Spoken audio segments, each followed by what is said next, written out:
तुम्हारी मॉम से रेस लायक। उन्हें मेरा क्या के मजाक उड़ाया था कि मैं नाचूं। अभिनव की शिकायत सुनकर अनन्या बिना कोई जवाब दिए पलट गई।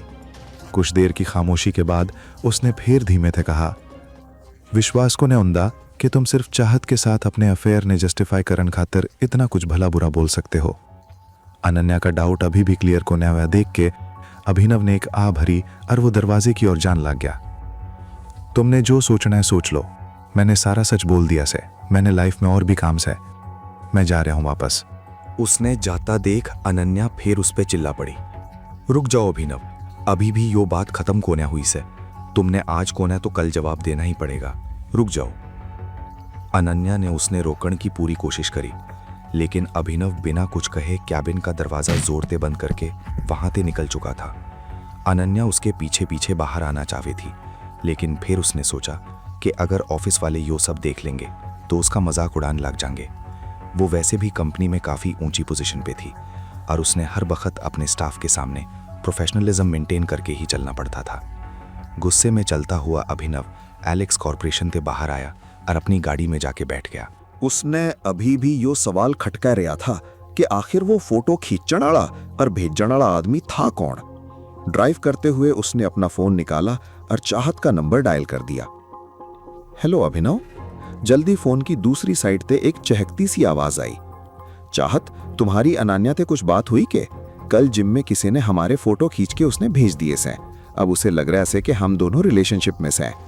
अभिनव ने सीरियस होके उसे पूरी सिचुएशन बता दी। ओह नो, रुको मैं अभी उससे बात करके सब सॉर्ट करूँ सू। चाहत ने आ भरी और अभिनव ने दिलासा देके तुरंत फोन रख दिया। अभिनव ने महसूस होया कि सारी चीजें बहुत तेजी से हो रही से, इसलिए उसे आराम करके अपना दिमाग शांत करने की जरूरत थी। लेकिन वो घर भी को ना चाहे था। अगर वो अभी घर चला जाता तो अनन्या के साथ साथ उसके घर आ लड़ते भी बहस में फंस जाता। उसने फिर अपने पुराने घर पे जाने का डिसाइड कर लिया। अपने घर के पास पहुंचते ही उसने पहले आसपास देखा कि पिछली बार की तरह इस बार भी कोई उसका पीछा तो को न कर रहा। जब उसे कोई को न दिखा तबे वो गाड़ी ते उतर के झटते अपने घर की ओर भाग गया। घर में घुस के भी उसने इधर उधर नजर घुमा के सब चेक कराया। फिर जब कुछ भी गड़बड़ को न मिली तो उसने अंदर से गेट लॉक कर लिया। अभिनव अपने बेड पे आराम करन खातिर आगे बढ़ने लगा था कि अचानक उसका पैर उस सूटकेस से टकरा गया जिसमें उसके साथ सारी प्रॉपर्टीज की फाइलें रखी थी। अभिनव की अचानक नींद उड़ गई और उसने सोचा कि अब इन फाइल्स ने देखना चाहिए। सूटकेस खोल के उसने सबसे पहले वो फाइल निकाली जो उसने सबसे मोटी दिख रही थी। यो वही फाइल थी जो मोंटी ने भी उसने गाड़ी में खोल के दिखाई थी। उसमें उन सारी कंपनीज के कार्ड्स थे जिसमें अभिनव के पिता शेयर होल्डर होया करते थे। उसे फिर मोंटी की वो बात याद आई कि इन्हीं कार्ड्स की मदद से वो उन कंपनीज से अपना पैसा निकाल सकता से। फाइल के आगे के पन्ने पलटते हुए अभिनव ने एक ऐसा सर्टिफिकेट देखा जो थोड़ा घिस चुका था। उस कार्ड पे उसके पिता संजय का नाम लिखा था। यो देख के अभिनव इमोशनल हो गया। उसे महसूस होया कि भले ही आज उसके पास सब कुछ से, पर पिता का प्यार वो हमेशा हमेशा खातिर खो चुका से। फाइल के आखिरी पन्ने पे आते हुए अभिनव ने उसमें लगे 2 ब्लैक कार्ड्स देखे। एक पे टाइगर लिखा हुआ था और दूसरे पे अभिनव गढ़वाल। इन दोनों कार्ड्स पे गोल्डन धारी बनी हुई थी, जिसका मतलब यो उन कार्डन के बराबर थे जो अकरम के पास थे।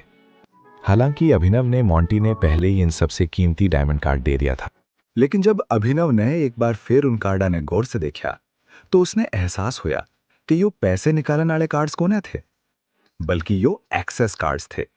इन कार्डन की मदद से अभिनव हर उस कंपनी का सामान फ्री में खरीद सकता था जिसके शेयर्स उसके पास मौजूद थे। यो सोचते ही उसके चेहरे पे एक स्माइल आ गई। उसे लगा कि अनन्या के बर्थडे खातिर अब वो किसी लग्जरी कपड़न की दुकान पर जाके फ्री में सूट भी ले सकता था, क्योंकि टाइगर के पास कुछ फैशन ब्रांड्स के भी शेयर्स थे। ऐसा को ना था कि सूट खरीदन खातिर उसके पास पैसान की कमी थी, लेकिन जिस चीज पे उसका हक था अभिनव उसके खातिर पैसे को ना देने वाला था।